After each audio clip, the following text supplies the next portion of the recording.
Good morning, guys and gals. Froggy here, and I have got my rebuilt JRI shocks for my C6 Corvette. I had them on my C5 Corvette.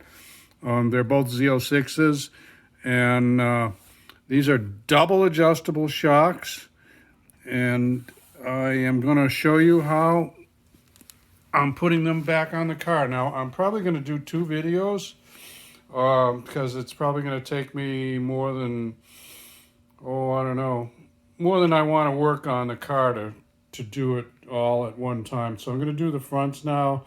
If you need to know how to jack up your Corvette, please look at one of my other videos. I'm going to skip forward, fast forward through a bunch of that stuff. The fronts are faster. The rears, as you can see, I'm pointing with my toe attached to the suspension in the rear, so that's a little more involved. It's a big nut and a bolt that you have to negotiate. But I say a little bit about why JRI shocks. And I've had Coney's, I've had Penske's, I've had QA1s, FAT, PFADT, is that how you spell it? I've had a lot of different shocks on my Corvettes. I've tried to talk to people at Coney, and that's such a huge company, you can't talk to anybody. But if you buy shocks from JRI, you get to talk to engineers, you get to talk to the owner, you get to talk to whoever you want to talk to, pretty much. They are 100% customer service, and they are accessible. So try them out. I know they're becoming more and more popular with autocrossers. So here we go. Let's put these front ones on the car. So you're going to loosen up two 10mm nuts, one there and one there, and then you're just going to move the overflow coolant reservoir out of the way. You don't have to even unscrew it or anything. Just kind of slide it over out of the way, and that'll give you access to the top nut on the shock. For the top nut, you'll need a 15mm. One of these days I've got to get some impact sockets. If you get some impact sockets, don't get the 6-point, get the 12-point. You'll be able to use them for more things. So 15mm on the top, it's going to be 13mm on the bottom. You'll need a box, wrench, and a deep socket. Okay, and this is driver's side. Well, you can see this has gotten some rusty, so I'm going to have to break it loose. There's a couple of flats on the top of the shaft of the shock, and you'll have to put like a box or an open-end wrench around the nut and work them against each other to break it loose. Then you can probably get it off with an impact tool. Okay, so here's how you're going to get the top one. I like to start with the top one because it's usually the hard one to do. I started out with a crow's foot on an extension because I needed the leverage to bust it loose, the nut from the shaft, because of the rust. Once I got a few turns on it, and you can only get like a half turn at a time, be careful you don't drop your crow's foot down in the engine bay, which I did one time, and then I was more careful. Then you're going to switch to a gear wrench. If you have a gear wrench, I've got a nice set actually, and if you get gear wrenches, get them with the swivel on the end. You'll be glad you did. Anyway, I'll put links to these tools.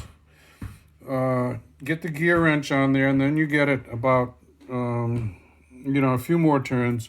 You've got your vice grips on the flats on the top the whole time, and then once it starts to go a little bit easier, just put your impact tool on there and get it the rest of the way.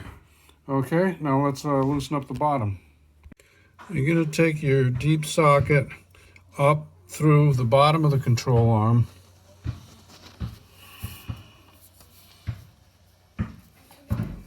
The nut is on the top right there where my finger is underneath this sensor line. I think that's a sensor line.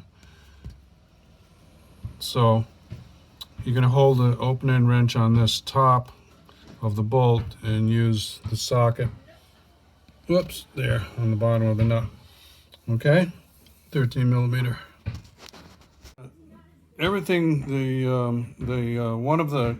one or both of the bolts on the bottom might get bound up because you've got the suspension is drooping down. You've got the spring pushing down on everything, even though you've got the top nut off. So put your bottle jack underneath the control arm and jack it up a little bit and reach in with your other hand until you've got that other 13 millimeter bolt loose.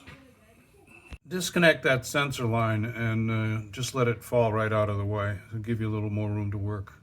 Before I forget, I want to mention there is a tool to get that top nut off of the shock. Lisle, L-I-S-L-E, makes one, and there might be a couple others, but I was able to get it off just using those hand tools.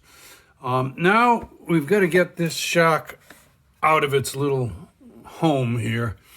In the past, I've disconnected the upper control arm, and that'll just come out of the way, and I might end up doing that, but I also think I'm going to try compressing the shock to pop it out of this hole here. If I compress it and pop it out of that hole, and then maybe jack up the suspension, moving the control arms upward like that, I might be able to sneak it out of there. I'm going to need two hands, but I'll get back to you. Well, I jacked it up. What I'm finding is these shocks only have about 14,000 miles on them, so they have a lot of pressure in them. So I don't know if you've ever tried to compress a shock that has a lot of pressure in it, but it's not that easy. And I don't think I'm going to be able to pry down enough to get it out of there. So I'm going to go right for these. I do my own alignments. Some people say if you disturb these, you have to realign the car. I disagree because I'm the one who put them on and take them off. And as long as you got the same number of shims and the bolts are in the same holes and everything, you're really not changing the alignment. If you are, maybe it's like 0.00, pick a number. It's not much. Let's lower the car. When you lower it, make sure it's still on your other jack because you may have lifted it off of that jack with this jack. All right, so be careful. Well, that was, as they say, a piece of cake. I just hit these 4 bolts.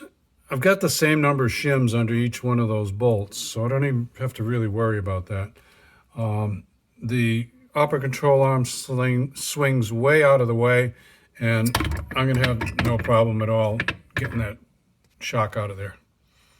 I'm going to show you what it's like to compress this shock. And keep in mind now, I've got it in a good position, and I can put my full weight on it from just bearing down on it fully. And I would not have had all those advantages if I was trying to use a lever to move it over there. But let me just show you this. If I can do it with one hand. There, here we go.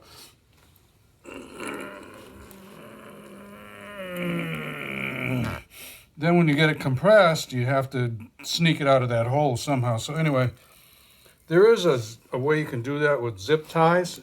And if you want to try that, go ahead.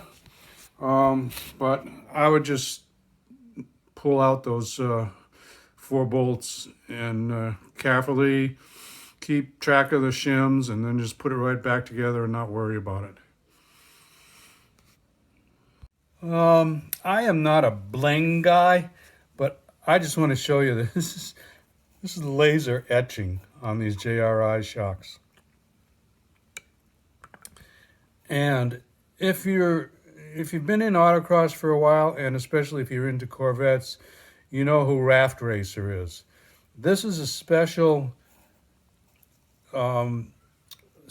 shock settings, not settings, not the settings that you are allowed to control yourself, but the valving in these shocks are special for autocross, and Danny Pop is the guy. He's the man. He's a nationally known autocrosser, and he's the raft racer.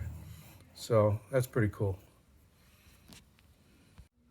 You can point that adjuster area, those two little wheels with the holes in them, to the front or to the rear. I'm going to point it towards the front, and usually you'll turn your wheels left or right as you're doing those adjustments so you can get at them. If I don't like that, I can just unloosen those two bolts on the bottom and flip it over to the rear without any problem at all.